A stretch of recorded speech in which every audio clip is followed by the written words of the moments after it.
5 minutes into the family gathering, and you already feel like you're 13 years old again. Have you ever gone in to a family holiday gathering thinking that things would be different this time? You've done your inner work. You feel more grounded. You feel more solid and secure in who you are. And within minutes, your mom, your dad, your sister, your uncle says something that triggers you. And suddenly, you're right back into those old patterns that you thought that you'd worked through.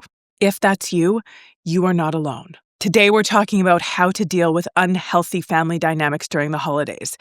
The criticism, the boundary violations, the guilt tripping, the emotional immaturity, and more importantly, how to stay grounded and anchored in yourself so that you don't get pulled into the chaos. I'm going to give you the psychological why, the emotional tools, and the real life, really doable strategies that you can use this year to keep yourself grounded and centered and protect your peace no matter whomever or whatever is going on around you.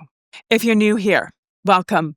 My name is Kristina, and I am a registered clinical therapist, a researcher, a coach, a speaker, and the author of my book, Drive Your Own Darn Bus. And I help smart, sensitive humans get emotionally grounded, stay centered in who they are, develop real emotional intelligence, and stop losing themselves in difficult relationships, including the ones that they were born into. Let's get into it. And let's start with looking at why toxic family patterns seem to hurt so much more over the holidays. Here's what most people don't realize. Toxic family patterns don't just hurt because of what was said in that moment. They hurt because they activate a younger, more vulnerable, or more helpless, or more confused version of you. In those moments, your nervous system remembers the times that you were criticized when you were a child or when you were a teenager. It remembers feeling belittled or downplayed or dismissed. It remembers being told that you were overreacting or being too dramatic or making too big of a deal out of things. So basically having your emotions shut down. It remembers not feeling heard. It remembers having to walk on eggshells, especially if there were destructive or unsafe patterns or dynamics happening in the family. It remembers having to be the pleasing one, the peacemaker, the strong one, or just being the misunderstood one. So when those behaviors or those words or those dynamics show up again, whether you're 35 or 45 or 60 years old, it still hits that vulnerable spot and your system reacts as if it's the same thing in that same time happening all over again.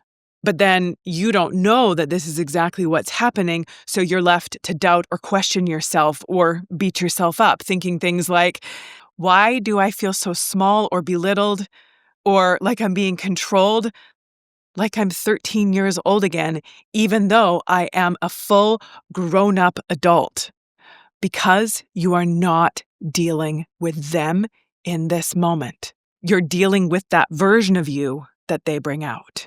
But this isn't weakness. This is physiology, conditioning, and emotional memory. And the work now is learning how to stay anchored and grounded in your present day, grown up, self-sufficient, responsible, successful adult self. Yeah? I'm going to teach you how to do this.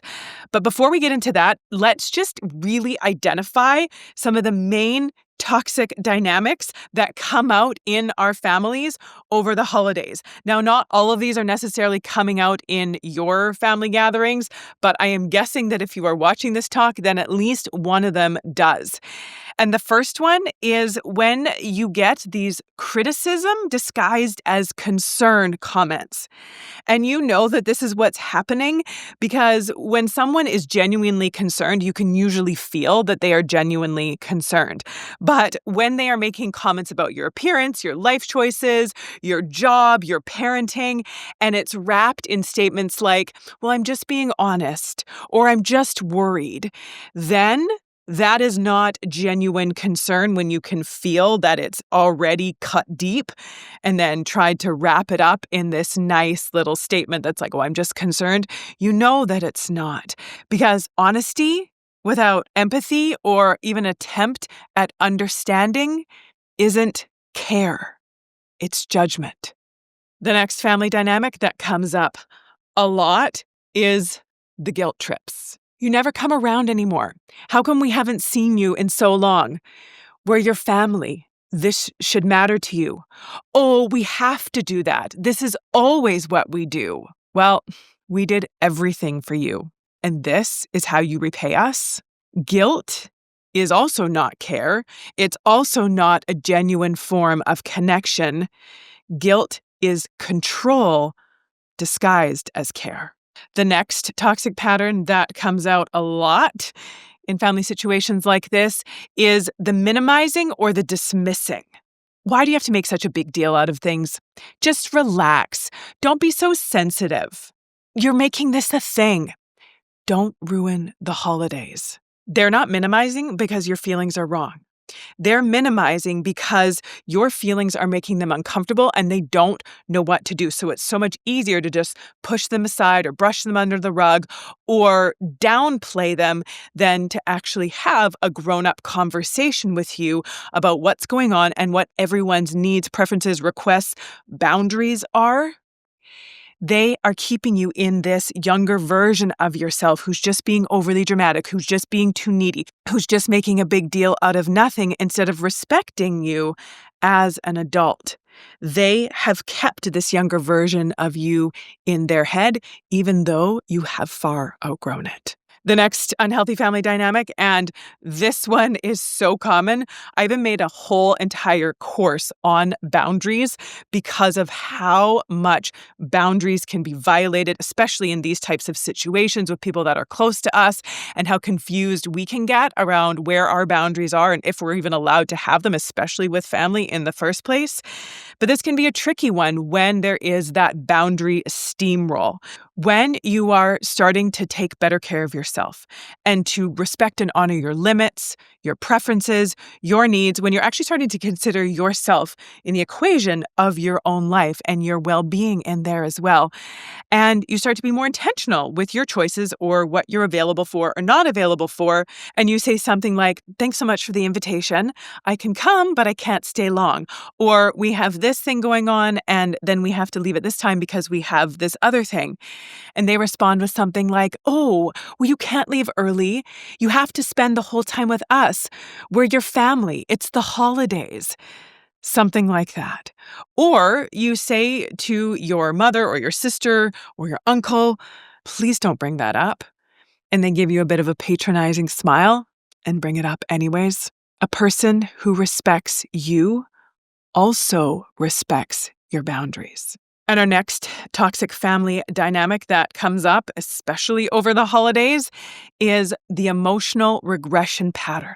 And this shows up when they start to talk to you or treat you like a younger version of yourself, like they treat you like you were a child or like you're your teenage self. And you don't necessarily see it immediately, but something could come out in the way that they use their tone with you or some words they use with you or kind of how they're treating you. And it's not super obvious, but you usually can feel this one in your body first. And it might feel like shame. It might feel like embarrassment. You might actually start to physically cower and feel small. You might feel this drop in your stomach or this tightness in your chest or kind of this lump in your throat. Something is happening inside your body, usually first, before you can realize and recognize consciously what's happening on the outside, what's happening on the surface. And this one can be a hard one to spot and can often be a harder one to break because of that. But this one, you can start to shift by giving yourself some compassion first, by recognizing that this regressed version of yourself doesn't mean that you haven't grown. It doesn't mean that you haven't started to break some of these patterns. It means that your environment is still tapping into that old wiring and that there's some more work to do. And that's okay, because this whole growth and healing journey is just that. It's a journey, not a finish line. So, what do we do? What do we do when we notice these toxic patterns coming up? The first thing is to ground yourself. Just taking that moment to take a deep breath and offer yourself some grounding thoughts, some grounding words, some grounding reassurance to remind yourself that I am the adult version of me now. I choose how I show up. They can no longer control me. They can no longer make me feel small without my permission. They no longer get to decide what I do, what I think, what I feel for my own life as a grown-up adult, and I don't need to defend or over-explain or justify anything to anyone if I don't want to. This reminder to your adult self creates that psychological space between you now and that old dynamic. The next thing, call out the pattern gently but firmly. You could say something like, I am not open to comments about my appearance. We can talk about something else, or we can talk another time. Clear boundary. This is not what I am open to, but I am open to this. You decide what you want to do. Or you can just call out the side comment, the guilt trip, the passive-aggressive remark, the overtly aggressive remark, and simply say something like, that didn't feel great. What were you meaning by that?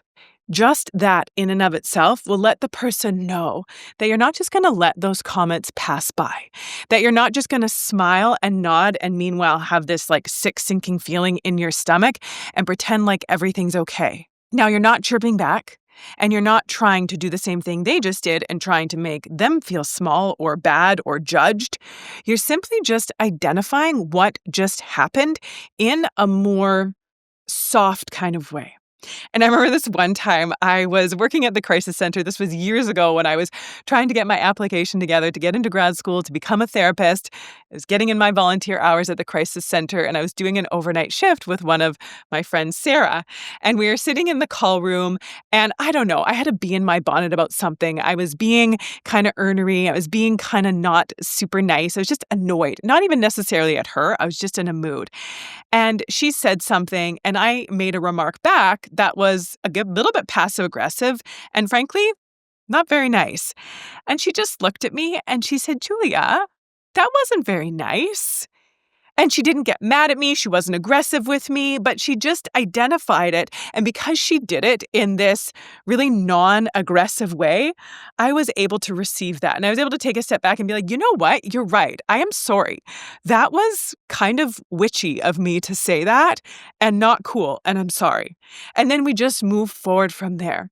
So sometimes, and not with all relationships, but just knowing that sometimes, depending on the relationship, just making a soft comment, but also a direct comment, direct and soft comment about the dynamic or what just happened will give that person just a moment to pause and recognize what they have said.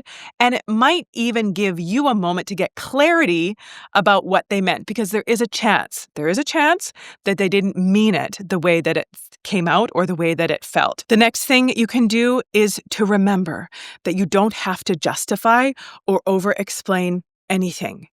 Know that toxic dynamics feed off of defensiveness. You don't need to prove or make anyone understand your feelings if you don't want to. You don't need to convince anyone. So practicing that constraint of keeping your mouth shut and deciding that I get to choose how I want to engage, what I want to say, if and when and how I want to explain or justify, and also I don't have to. Our fourth strategy is that if you need to, remove yourself briefly from the situation. Go to the bathroom, take some deep breaths, get out for a walk, get some fresh air, just go and sit in another room. Take a pause, take a moment, take a break, take a breath. Your nervous system needs micro breaks in these more tense or emotionally charged or just sort of dynamics that aren't super healthy or great types of situations. So giving yourself a moment for that doesn't mean that you're weak. It just means that you're human. And if you want some help with this, I have a 3-step emotional reset plan that's going to walk you through 3 steps to reset those emotions. They're simple, they're straightforward, and each one of them build on the last, and they work. So right now, it's completely free. You can get that 3-step emotional reset plan through the link in the description. The next thing to keep you more sane and grounded over the holidays when there's patterns like this is to give yourself permission to have limits, to have parameters. You can stay less time. You can leave early. You can decide which invitations you're going to accept and which ones you're going to decline. You're allowed to drive separately. You're allowed to say no to having certain conversations. You're allowed to not engage with certain people. And you're allowed to protect your peace and your well-being in the ways that you need to. Now, one thing that I've started doing different over the holidays is in the past few years, I have stopped staying over at my parents' house over the holiday season. It just doesn't go well. And history shows after doing this so many times, what's that definition of insanity? Doing the same things over and over again and hoping for a different outcome. Well, that did not happen. And what I found that over the holidays, staying over at my parents' house, even if it was just for one night. Now, I only live about 30 minutes away from them, so it's not too far to drive, but it is convenient to not have to drive, especially if it's late at night. But what I found is that it is worth the drive and getting home and back into my own bed and then going back there the next day if that's what the plan is. Because what I found is the combination of a lot of people under one roof who are a little overstressed and a lot underslept and overtired is just not a great combination. And usually not a whole lot of good comes from that. And so that's just a personal limit that I've set for myself. And I've decided that I am going to fulfill that need, that I'm going to respect that need within myself, and I'm going to drive myself and my kids home, and we'll sleep at home, and then we can go back the next day. And sometimes 1 or 2 of my kids will stay at my parents' house, and that's fine with me if they really want to do that. But I just find that I am able to cope so much better with everyone and everything that's going on when I have a good night's sleep in my own bed. If you take anything from this talk, can I offer you this? That you are not responsible for managing the thoughts, the feelings, the words, or the reactions of anybody else. You are simply responsible for managing your own and taking responsibility and being in charge of protecting and maintaining your own peace. Let toxic behavior be about where they are at on their journey, not about where you are at on your own.